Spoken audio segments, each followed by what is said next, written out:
Hi everyone, I'm Shane Harris, bringing you a full-fledged video. Two of them, in fact, because this is a two-parter. This is part one of my NASCAR 2005 Chase for the Cup custom rides. Now, I decided to make two parts because of two things. We have the Busch Series and the Nextel Cup Series with their average sedans. And then we have another part that focuses on the Featherlite / Whelen Modifieds and the Craftsman trucks. Basically, the specialty vehicles. So, let's get started with the lower tier guys, the Featherlite Modifieds first, alongside the Craftsman trucks. Just like my previous set of shorts I did, aka the NASCAR Thunder 2004 list, they basically have the chance to make a fictional like driver and whatnot, and you can only use like certain numbers that aren't used by an actual driver in the game. But in this game, you have the addition of the Busch Series, the Craftsman trucks, and the Featherlite Modifieds. And unfortunately, Pontiac was dead in NASCAR in 2004 when the game came out, despite a few drivers still using Pontiac because they didn't have the money to continue using like Chevrolet or some other manufacturer. Looking at you, David Green and Andy Belmont. Let's begin with the Mod Squad first. Just like my previous series of shorts, these are all based off of cartoon characters with their paint schemes. Unfortunately, they don't allow you to make fictional biographies of the characters, so it's basically scheme 1, 2, 3, 4. It's ridiculous. I chose the number 49 because it's, I live closest to New Jersey State Route 49, which takes you all the way out to Tuckahoe, which is not too far from the New Jersey Motorsports Park, where the ANN, now known as the Advanced Auto Parts Pro Series East drivers will usually go to for a little road course route. So let's introduce my modified cars. So first off, we have Scheme A. This is the Motorola car I have partly inspired by Miles Callisto from Mission Force 1, the Season 3 version of Miles from Tomorrowland. Unfortunately, with the modifieds, you won't have the ability to choose as much as wacky designs as you want compared to the trucks, the Busch cars, or the Nextel Cup cars. Because, well, look at the thing. You can't really do much. Plus, the driver right here, the fictional driver right here, you can't change the color of his outfit. It's only dictated by the car color you got when you choose from the color selector screen. So, yeah, SOL on trying to cosplay on any character, though. Anyway, I'm trying to do my best. You have the main body red, you've got a bit of white and a bit of, like, silver. Not a bad car. Next, we have the All-Pro car, which is modeled after Daniel Zembrowski from Packages from Planet X.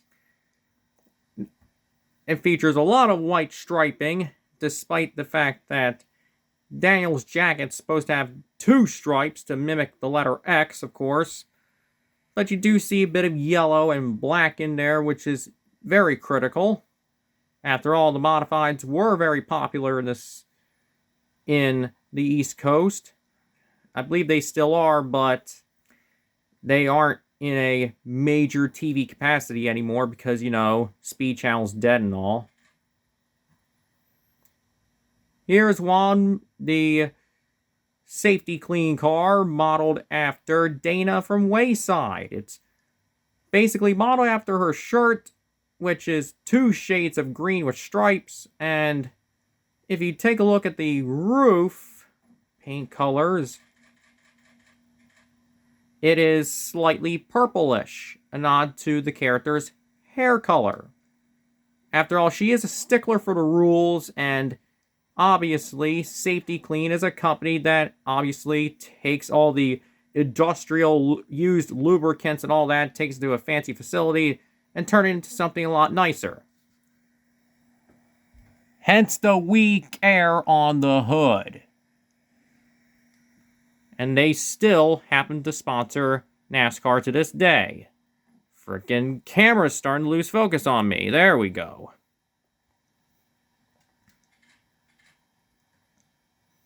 And then you have the Oban Star Racers Ava Way car featuring Waste Management on the hood. You can tell from the green and yellow being a nod to her outfit, and a bit of red on the hood, on the roof, which mimics the goggles she has. The goggles' glass is tinted in red, which is pretty interesting. Now on to the must-see TV class, the Craftsman trucks. This is the O'Reilly Auto Parts truck, modeled after Des from Wish Fart. It is lime green, and there is a bit of red to mimic the character's hair.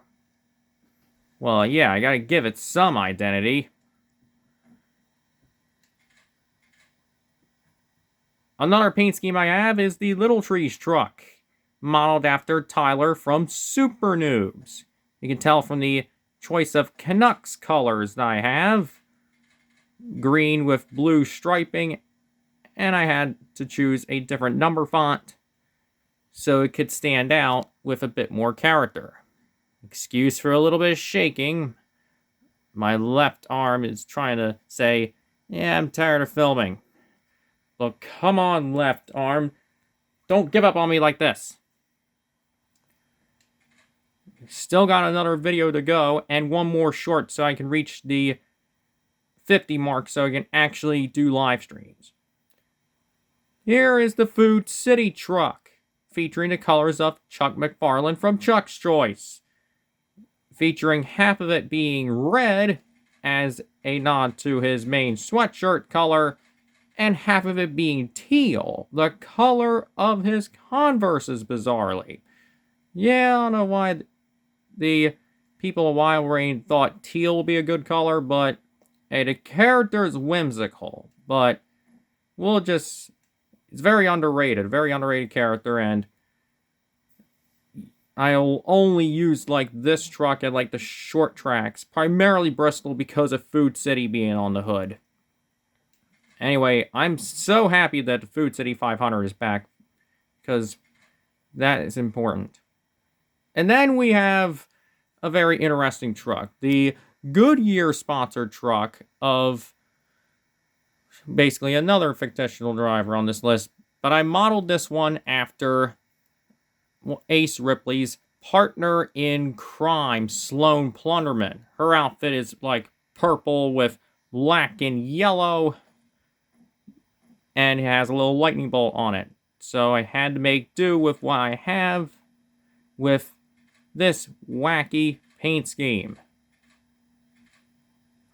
Very aggressive looking. Anyway, part 2 is coming up a little bit later, so I'll see you then. Enjoy the rest of your day.